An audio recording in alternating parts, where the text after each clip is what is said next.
top 10 teams for the month of September 2024. And before we get into the list, I want to give a big shout out to everyone that came out to last month's video. Had over 1,000 likes. Is my most liked video for the entire month. So thank you. Now, let's get into the list. And the first team we have to talk about, Annihilators, which are dominant in the arena, and they are making a quite good headway in Cosmic Crucible and Alliance War. It's also worth noting that post-Ares stat increase seems to be significant. It is very strong, and we're going to talk about Ares in a little bit. Even though Ares is not a team, I just want to talk about the importance of how much these stats are. Now, you can see that Ultimus is almost 1,000,000 power. Silver Surfer is 900,000, and when I get the stars on Thanos and Gladiator and Gore, it's going to be a big deal. And I think the single thing that has surprised me the most about this team is Gladiator. Oh my God, the guy is so tanky, pre-taunting tank, safeguard, defense up, immunity, and his passive states when he has above 50% and there are a total of 3 Annihilators on the team, exposed and vulnerables can be applied, which shuts down like Cabal and a lot of teams from doing special tricks. So easily, my most favorite team currently in the game is going to be Annihilators. The only thing that they don't do is raids. And so we're going to talk about the next 2 teams, which are very important for raids. Now, I just want to say, in the past, I put Extreme on the top of my list, and for sure, I feel like Spider Society and Extreme with Old Man Logan are in the same conversation. I don't know which one's 2, which one's 3. Both are very, very good. Both are important in raids. And I got to tell you, once you get Old Man Logan, this team just really flies. And if you don't have Old Man Logan, I guess you can use Cyclops. But in that situation, then Spider Society is just a lot better. Let's talk about Spider Society. Yeah, these were great in Dark Dimension. Noir can be placed on other teams and quite often is inside of Crucible and Alliance War. Not only is this team very good in raids, Dark Dimension, but dominant in Crucible and in Alliance War. And I think a lot of people were surprised how strong this team. They're just so tanky, and a lot of that has to do with Peter B. Parker's passive, where they just healing a lot.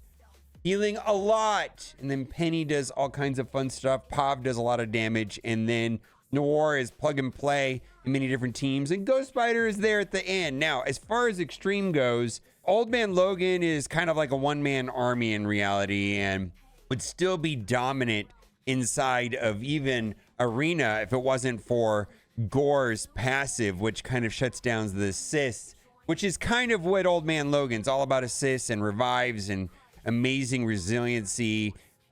Old Man Logan is a force to not, just absolute beast. And then we've got Nightcrawler and Gambit, very good. And then Forge and Sunspot are there rounding out the team. Now, I want to talk about the Orcus team. Now, we don't have Sentinel and Nimrod in the game and Omega Sentinel. I'm guessing this is going to be a very important team, but I haven't played them too much yet. We don't have a complete team, and I don't want to jump the gun, but I suspect that this Orcus team may be the second best team, but I don't want to call it yet. I do think that the team with Lady Deathstrike, the Scientist Supreme, is going to be more of an offensive team than a team placed on defense. Sentinel has spawns, which could be summons rather, which could be disrupted by Kestrel, or maybe Hive Mind could do something silly. So I'm not sure that they're going to be effective on defense, but they are expecting, I'm expecting them to be very good on offense. I've seen some footage of Lady Deathstrike special deleting like Cersei and Icarus. Just they full health, 19 Cersei Icarus, one button push, they were deleted. They were gone. And but then again, also I've gone up against a lot of Lady Deathstrikes inside of Alliance War, and I throw a blind on her and then she doesn't do anything at all. And then, so it's one of those things where I think it's going to be an offensive team rather than a defensive team. And I just want to put in some honorable mentions in here. You know, they're not a team, but Mephisto might as well be his own team. I think Kang's going to be an important plug-and-play character for a long time because of his passive, giving turn meter on spawn on offense. And Ares, think about Ares. I know Ares, a lot of people have been disappointed with Ares, and I get that. Inside of the Cosmic Crucible tournament with the Envoys, we had access to 7/7 Ares, and in Crucible, he was very effective with the higher stars and red stars. I just want to throw that out there that, you know, I want to reserve judgment on how good Ares is or isn't when I finally get him at, you know, 7 reds, 7 yellows, or at higher stars than he's at now before I get it. Hive Mind has to make the list. I got to say that Hive Mind's not only good in raids, but also in the 2 other game modes that a lot of people find to be important, which is going to be Crucible firstly, and secondly, Alliance War. Not much I could say about this team that hasn't been said already.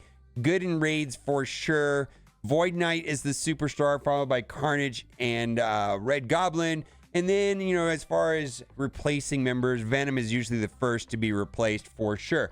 Alpha Flight. Now, Alpha Flight is kind of a strange team because they are raid and they're also defensive inside of war. But also in Cosmic Crucible, the 3 new ones have plug and play. The revive removal, offense up on spawn, pre-taunting tank. So this is proved to be a team that is good in multiple game modes. Raid, Alliance War on defense, and then in plug and play situations. It's situational, of course.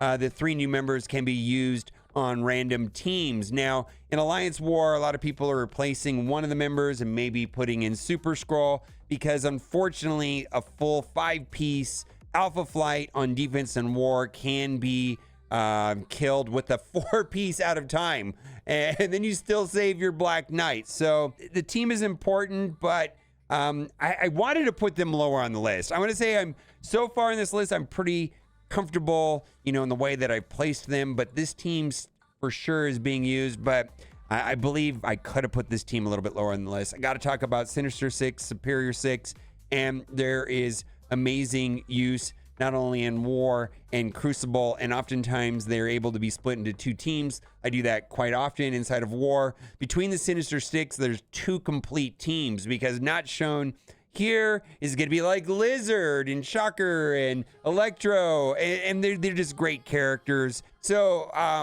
we have to talk about this team. Green Goblin Classic, of course, is the legendary. Doc Ock is a legendary also, but he's kind of like a legacy legendary. Vulture sees plug and play use, and so does Mysterio.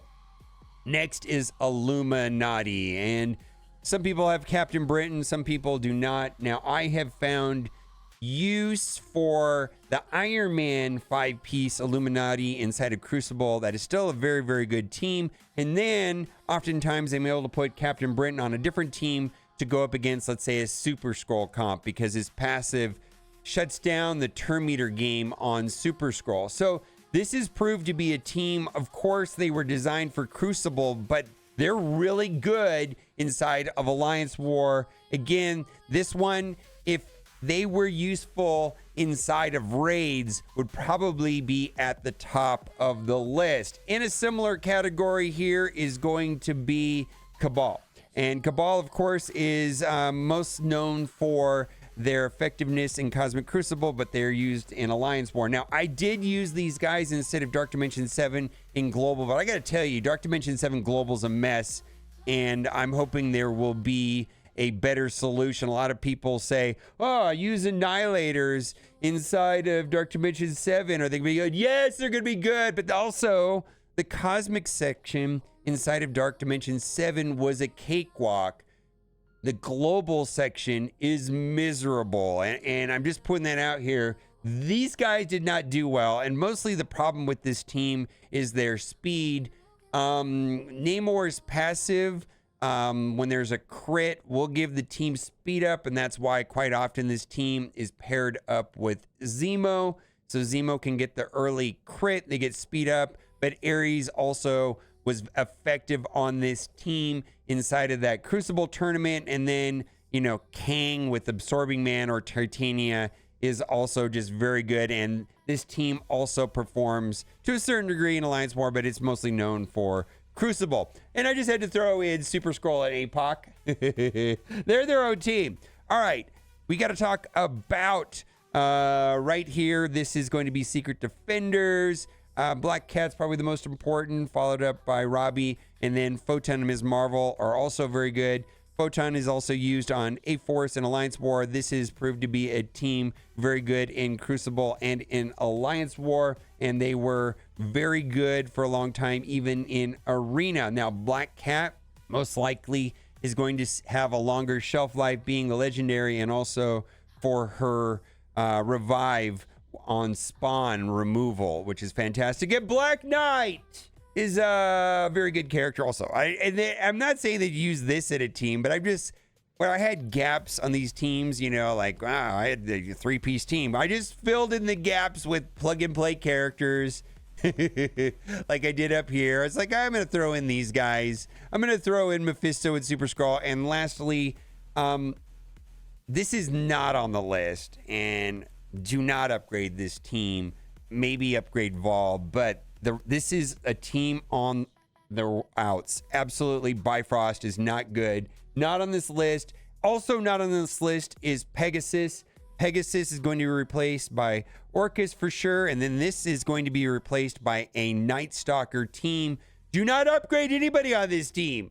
This team will be replaced probably in the month of October, and outside of Vol, I'm not getting a lot of use on this team. I guess there's, you know, the passive on Loki can be used to speed up, like Cersei on Eternals team.